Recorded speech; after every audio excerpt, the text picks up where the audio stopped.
Allô, allô, les entrepreneurs en petite enfance. Je vous laisse quelques instants pour arriver. Je me finis de me préparer. Est-ce que je suis centrée? Pas tant, c'est pas grave. Donc, on va dire que ça fonctionne. Alors, voilà. J'espère que vous passez une magnifique journée. Bienvenue au live du jeudi. Aujourd'hui, on a un sujet majeur. D'ailleurs, juste avant que j'oublie, faites-moi un petit coucou dans le chat quand vous arrivez. J'aime toujours ça, m'assurer que tout fonctionne et par le fait même pouvoir vous... Alors aujourd'hui, de quoi on parle? On va venir parler du comportement qui peut venir carrément ruiner plein de choses en fait, qui peut venir ruiner le démarrage de ta garderie, qui peut venir ruiner ta réussite en affaires, qui peut venir ruiner ta vie, point. Évidemment, là ici, je vais venir de mes réflexions personnelles et de mon expérience personnelle parce que il y a beaucoup de gens qui produisent ou qui reproduisent ce comportement-là sans même s'en apercevoir. Alors, sans plus tarder, c'est quoi ce fameux comportement-là qui peut venir ruiner la réussite? On va venir parler ici de l'inaction. En fait, t'as bien beau avoir des grandes visions, t'as bien beau avoir des bonnes idées, vouloir entre autres démarrer ta garderie, tu peux justement avoir une super bonne intuition, faire des méditations, être dans le flot de l'énergie, être capable de faire preuve de détachement, mais si tu ne rajoutes jamais l'énergie de l'action à ton équation, malheureusement, il n'y a jamais rien qui va venir se concrétiser pour toi. Donc, il faut arrêter d'être dans l'univers des possibilités et venir poser des actions pour que quelque chose puisse arriver enfin.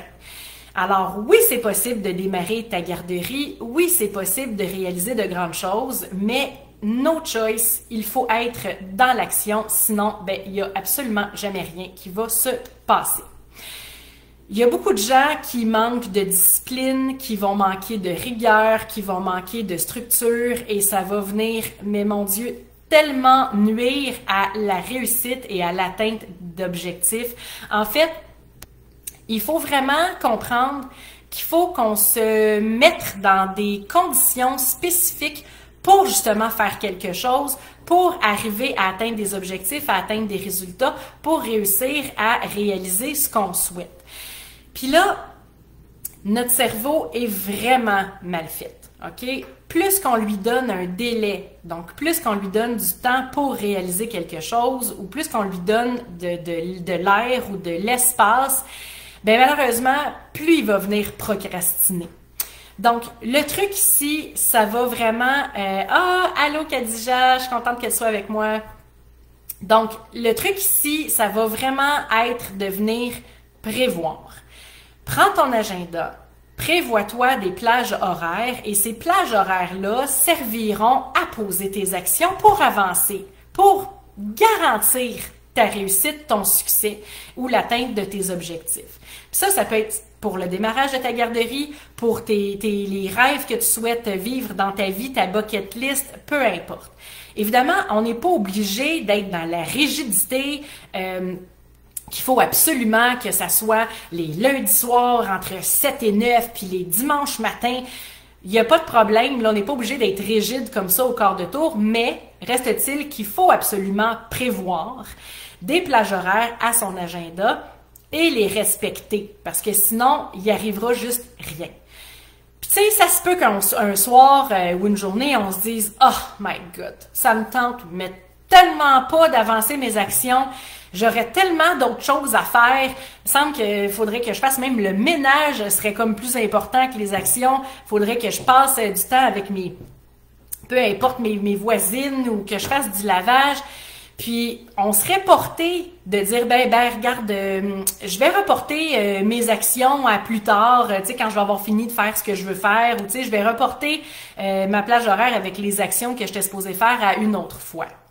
Et c'est un réflexe qui est tout à fait normal, qui est tout à fait naturel, mais qui est également une très grave erreur. Parce que notre cerveau, moins on l'entraîne à travailler quand ça ne nous tente pas, ou quand ça commence à être un petit peu plus difficile, malheureusement, il y a rien de bon qui va ressortir de ça parce qu'il va juste rien se passer et on n'avancera jamais et on n'aboutira jamais à rien.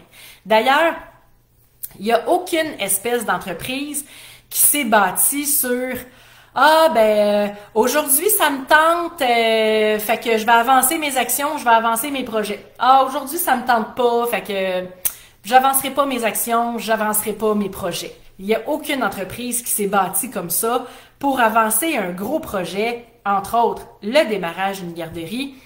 Ça prend vraiment une structure, ça prend un plan d'action, ça prend des actions qu'on doit poser avec rigueur et constance pour justement arriver à des résultats. Et c'est ce qui fait en sorte qu'il y a des gens dans la vie qui réussissent et qu'il y a des gens dans la vie qui réussissent pas. C'est que ceux qui réussissent, ils vont venir les poser, ces actions-là. Même si des fois ça leur tente pas, même si des fois c'est difficile. Donc oui, c'est possible de réaliser le démarrage de ta garderie, mais c'est sûr et certain que ça va prendre des efforts, que ça va prendre de l'engagement, que ça va prendre de la constance, que ça va prendre de la volonté, que ça va venir prendre également de la détermination. Il y a beaucoup de gens qui vont venir mettre en dualité la structure et la liberté. La liberté et la discipline. Puis moi, la première, je voulais me partir en affaires, je voulais avoir mon entreprise, être mon propre patron parce que je voulais avoir ma liberté. C'est ma plus grande valeur dans la vie. Avant même la famille, faut que je me sente libre. Mais de la discipline naît la liberté. Tu sais, surtout nous autres les femmes, on est bonnes pour ça. Je ne sais pas si ça vous dit quelque chose. La surcharge cognitive. La charge mentale, la surcharge cognitive. En fait, c'est qu'on a beaucoup de choses dans la tête. Puis là, ici, on va parler juste des actions pour l'atteinte de votre objectif ou pour la réussite de votre démarrage de garderie ou la réussite d'être en affaires. Il y a énormément d'actions qu'on doit poser. Et si on remet à plus tard ces actions-là pour justement faire notre fameux ménage, c'est qu'on n'est pas libre pendant qu'on fait notre ménage ou on n'est pas libre pendant qu'on va souper au restaurant avec notre chum parce que on garde tout en tête qu'est-ce que finalement on n'a pas encore réalisé, qu'est-ce qu'on n'a pas encore fait, les actions qui n'ont pas encore été posées. Je donne un exemple. Quand on ouvre un ordinateur, puis que là, on ouvre un paquet de logiciels, on va ouvrir une page Word, nos courriels, une page PowerPoint, une page Excel, on va ouvrir une page pour faire des recherches sur Internet, puis là, on s'en va faire d'autres choses. L'ordinateur, là, il va être capable de fonctionner quand même. Mais ça se peut qu'il commence à ramer parce que là, il y a trop de choses qui sont ouvertes, il y a trop de fenêtres ouvertes en même temps. L'ordinateur peut commencer à ramer puis ça va le ralentir. C'est exactement la même chose pour nous. Quand on a trop de choses dans la tête, ça tire du jus, comme les fenêtres qui sont ouvertes dans notre ordinateur. Donc, quand on est capable de venir se dégager et de venir prévoir des plages horaires pour pouvoir venir poser les actions, et fermer les fenêtres une à la fois, à ce moment-là, quand on va aller faire notre fameux ménage ou aller souper au restaurant avec notre chum, là, on va être libre. Là, on va venir parler de liberté parce qu'on va avoir eu une structure, on va avoir eu un plan d'action, on va avoir posé nos actions, on va avoir mis la discipline et là, on va pouvoir avoir notre liberté parce que nos choses, elles vont avoir été faites. Il y a un dicton qui dit work hard, play hard, c'est exactement la même chose. Fait que, oui, quand c'est le temps de travailler, même si ça nous tente pas, même si c'est difficile, on travaille fort, puis après, on peut s'amuser en toute liberté parce qu'on n'a plus tout ça dans la tête, parce qu'on a réalisé les actions qu'on avait à poser, qu'on avait prévues dans notre agenda. Beaucoup de gens ont 1000 idées, mais peu de gens passent à l'action. Il y a même un autre dicton qui dit avec les si, on va à Paris. Encore faut-il qu'il faut faire nos valises puis réserver le ticket d'avion parce que sinon, jamais on va traverser l'océan. Donc, essaie de réfléchir à qu'est-ce que toi, tu pourrais mettre en place pour venir maximiser tes chances de réussite. Comment tu peux venir prévoir ton plan d'action dans ton agenda, comment tu peux venir intégrer ces plages horaires-là dans ta routine, dans ton horaire pour pouvoir justement avancer et progresser et venir mettre la touche énergie d'action pour pouvoir concrétiser ton démarrage de garderie. Alors, en résumé, ben, la réussite, ça se bâtit avec des efforts, puis avec une structure, puis de la constance, puis de l'engagement. Malheureusement, il n'y a pas de formule magique, on ne passe pas à côté. Donc, il faut vraiment passer de l'inaction à l'action si on veut pas ruiner ses chances de réussite, que ce soit en démarrage de garderie, en affaires ou dans notre vie en général. Alors voilà, c'est tout pour aujourd'hui. C'est un petit rapide aujourd'hui, mais c'est correct. Je crois que le message est quand même très très puissant et j'espère concrètement que vous allez poser des actions au quotidien pour pouvoir justement arriver. Et puis tu sais, je sais entre autres, je parle de démarrage de garderie. Il y a beaucoup d'actions à poser, je le sais, c'est pas nécessairement complexe quand on connaît les bonnes personnes, mais c'est sûr que ça requiert du temps et de l'énergie. Et faut pas regarder le mont Everest puis se dire « Oh mon Dieu, il reste tout ça à faire, je sais pas comment je vais faire pour y arriver ». Au contraire, il faut justement prévoir nos actions, poser des actions et à la fin de la semaine, à la fin du mois, on va regarder de l'autre côté et on va voir le chemin parcouru et c'est franchement très motivant de voir « Wow! » Au lieu de se dire « Oh my God, il me reste tout ça à faire », regarde de l'autre côté.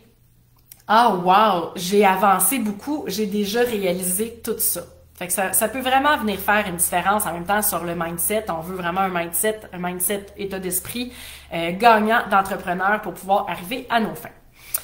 J'ai un outil pour celles qui sont en démarrage de garderie. Ce sont des feuilles de route en format fichier PDF sur les étapes essentielles à poser pour justement arriver à vos objectifs. Donc, à démarrer votre propre garderie. Je viens juste de les refaire d'ailleurs, donc vous pouvez aller les télécharger, le lien est dans les commentaires. Par le fait même, vous allez être automatiquement inscrite à mon infolettre où est-ce que j'envoie presque à toutes les semaines des informations. En fait, j'envoie toutes les semaines sauf quand que je suis en vacances, des informations pour vous aider à être de meilleurs entrepreneurs en petite enfance. Donc, voilà. Alors, je vous rappelle que je suis en live tous les jeudis à 12h15 pour les jeudis des entrepreneurs en petite enfance. Merci, merci Khadija. Je sais pas s'il y a d'autres gens qui se sont rajoutés. Je vois pas avec la configuration que j'ai là, puis je suis pas la meilleure en informatique. Alors, nouveau commentaire, je suis capable de voir. Ah, c'est ça. Moi, je suis tellement pas bonne, là. Ouais, non, c'est bon. Je pense que j'ai pas d'autres commentaires. Alors, je vous remercie du fond du cœur d'avoir été présente et on se voit jeudi prochain à 12h15 pour un autre live. Alors, sur ce, je vous souhaite une excellente fin de journée et portez-vous bien. Alors, à la prochaine, les amis. Bye! Prévoyez vos actions, là. Bye!